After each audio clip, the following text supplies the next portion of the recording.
Oi gente, eu sou a Ana, sejam todos bem-vindos ao meu canal. Já se inscreve aqui nas nossas redes sociais, os links estão na descrição. Se inscreve no canal, deixa seu like, compartilha, comenta, eu adoro quando vocês comentam. Agora chega de falar e vamos para a produção do nosso vídeo. Para adquirir o arquivo completo para máquinas de corte, tesoura e moldes limpos, você encontra na descrição.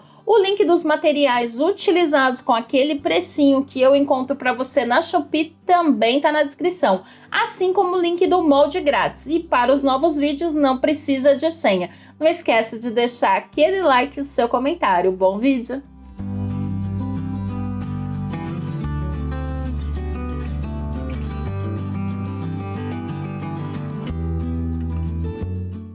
Bom, gente, vou mostrar aqui para vocês mais uma ideia de lembrancinha para o Dia dos Professores, super fofinha. Tem a versão aí para o professor e para a professora. Um desses arquivos é gratuito, para baixar o link tá na descrição e não é necessário senha. Para adquirir os moldes completos, tanto a versão para professor e professora, moldes limpos, moldes com arte, tanto para serem feitos na máquina de corte quanto na tesoura, o link também está na descrição. E assim como todos os materiais que eu utilizo nesse vídeo. Para fazer é muito simples, tá? Aqui eu vou mandar a parte do bloquinho, que é só a gente refilar.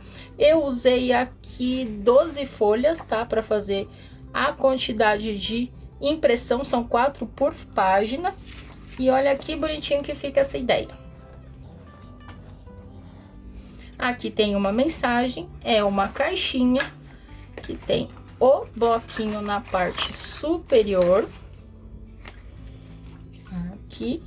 E tem uma barra de chocolate com aqui uma fitinha, para ficar bem bonitinho, bem certinho na caixinha. E você pode usar a caixinha para colocar outra coisa.